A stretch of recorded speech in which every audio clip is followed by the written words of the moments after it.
Satu rumah biasanya punya 3 harga.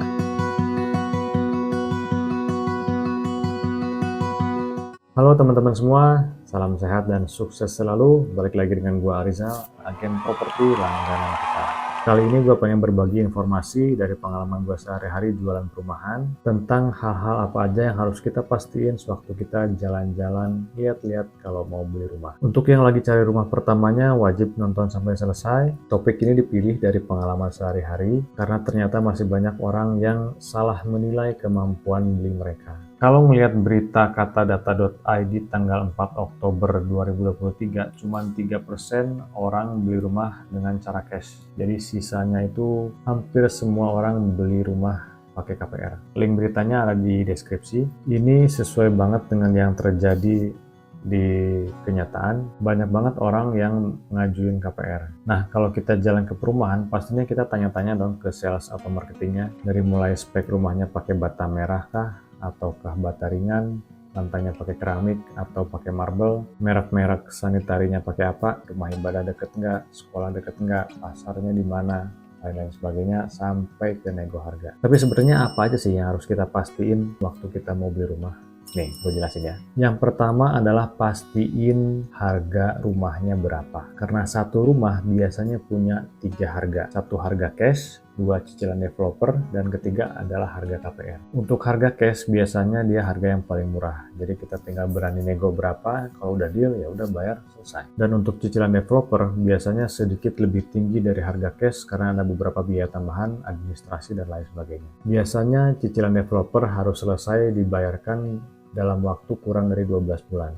Untuk yang KPR perlu ada hitung-hitungan sedikit karena bank biasanya memberikan kita kesempatan bayar cicilan 30% dari gaji yang kita dapat. Misalkan kita punya gaji 10 juta, kemungkinan cicilan kita akan di-approve 3 juta per bulan. Itu pun kalau nggak ada pinjaman lain yang berjalan. Selanjutnya adalah apa aja yang termasuk dalam penjualan. Misalkan kita lagi lihat rumah contohnya nih yang udah lengkap dengan furniture, elektronik dan lain sebagainya, tanyain aja yang termasuk di penjualan nanti apa aja. Apakah termasuk kitchen set, kitchen cabinet, kadang-kadang ada yang suka kasih jet pump, submersible, atau bahkan bonus kanopi dan toren air. Kalau kita udah tahu apa aja yang termasuk, kita bisa hitung-hitung harga ini oke nggak dengan perumahan lain dengan ukuran tanah dan bangunan yang sama. Selanjutnya adalah biaya apa aja yang perlu dibayar di luar harga propertinya. Sebagai calon pembeli, kita harus paham semua biaya yang diperlukan untuk pembelian properti atau rumah. Misalnya pajak pembeli,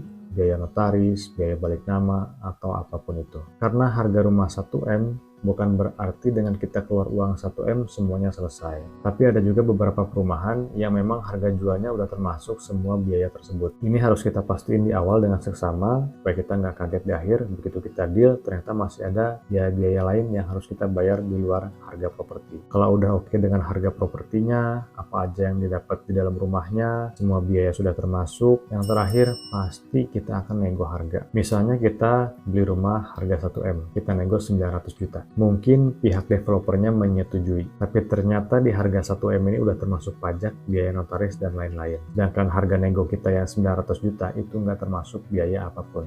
Jangan kaget dan nggak perlu khawatir, justru itu adalah nilai positif bagi kita karena dengan sekali bayar semuanya sudah selesai. Dan untuk teman-teman yang pakai KPR, udah seharusnya bertanya tentang proses KPR di perumahan tersebut. Bank apa aja yang kerjasama, syarat-syaratnya seperti apa, suku bunganya berapa, dan promo yang berlangsungnya kayak gimana. Pihak sales atau marketing perumahan tersebut pasti akan info bank apa aja dan promo yang sedang berlangsung. Tapi untuk lebih baiknya, mendingan kita ngobrol langsung dengan bank yang bersangkutan. Karena pasti informasinya akan lebih jelas dan semua fasilitas yang akan kita dapat akan dijelaskan secara lebih detail. Tapi di sini gue nggak akan jelasin KPR secara panjang ya. Mungkin nanti akan dibikin video khusus tentang KPR karena pasti akan panjang banget. Yang pasti pahami prosesnya, lengkapi persyaratannya supaya pengajuan KPR-nya bisa cepat di ACC. Selanjutnya adalah kita harus paham juga biaya perawatan bulanan di perumahan itu. Karena nggak sedikit orang yang masih kaget begitu dikasih tahu ada biaya bulanan untuk security, penerangan jalan, dan perawatan taman. Dan untuk teman-teman yang udah berkeluarga atau udah punya anak, kita juga harus tahu fasilitas di luar perumahan seperti sekolah, tempat ibadah, dan tempat belanja. Jarak dan kualitas sekolah udah pasti jadi pertimbangan. Jangan lupa untuk cek dan tanya-tanya soal jarak dan kualitas sekolah terdekat. Apalagi untuk yang swasta, pastikan dulu SPP-nya tidak mengganggu cicilan rumah.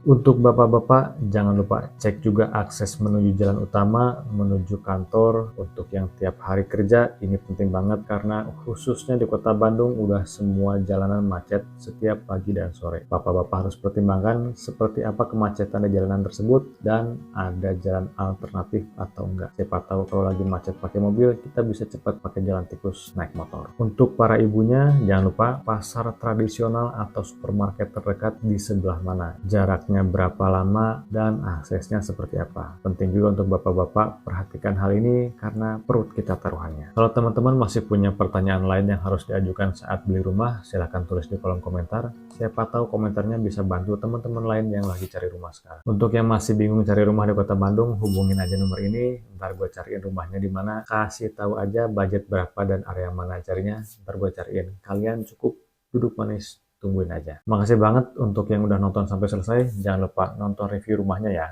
Thank you.